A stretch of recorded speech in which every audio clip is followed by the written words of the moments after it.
Mit navn er Lars Hersken Grosvand, og jeg er direktør her i Grosvand AS. Jamen, i bund og grund er vi en smedevirksomhed, men vi har i dag specialiseret os til at levere højteknologiske malkeanlæg. Min bedstefar startede i 1930, og det var lidt en anden type virksomhed på daværende tidspunkt. Det var den store for ham, og det var Essen, der var ild i. Og så kunne han også til nød lige trække en tand ud på en af de lokale, der kom forbi.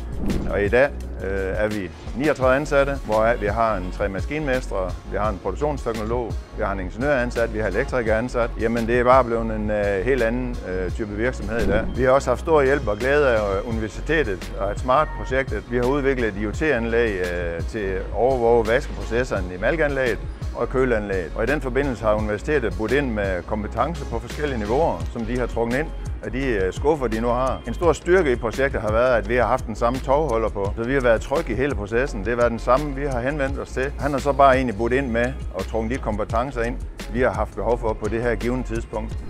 Jamen, fremadrettet har vi tænkt os at bruge universitetet, altså SMART-projektet, til at prøve at kigge lidt fremad sammen med os. Vores kunder og omverdenen er nødt til at kende mere omkring virksomheden. Hvad er det for en virksomhed? Hvad er det, vi laver? Hvad er vi står for? Og så er vi selvfølgelig lige så kendt, at vi er nødt til at have kørt noget efteruddannelse ind af vores medarbejdere. Og i den forbindelse har vi haft et formøde med universitetet i et SMART-projektet, og så med Tech College Aalborg. Det har været sådan indledende, og det skal så gerne munde ud i en mere form for konkret efteruddannelsesplan.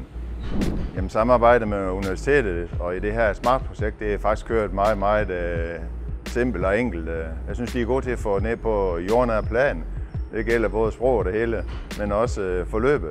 Der er ingen timeregistrering i systemet. Og så er vi lidt tilbage til den der med, at det er den samme tovholder, vi har på. Det gør altså også, når vi skriver på vores infotavle, at universitetet kommer på besøg, så ved de typisk, det er den samme person, der kommer. De er trygge ved det, der sker. De arbejder egentlig bare trygt og roligt videre. Jamen, de senere år har vi været igennem en stor udvikling her i Grosvand AS. Her lidt på bagkanten, så kan vi jo godt se, hvad det har givet os at trække lidt viden ind i virksomheden. Og her tænker jeg selvfølgelig på universitetet, som har hjulpet os via et SMART-projekt. Jeg tror, alle i dag kan se fordelen ved projektet.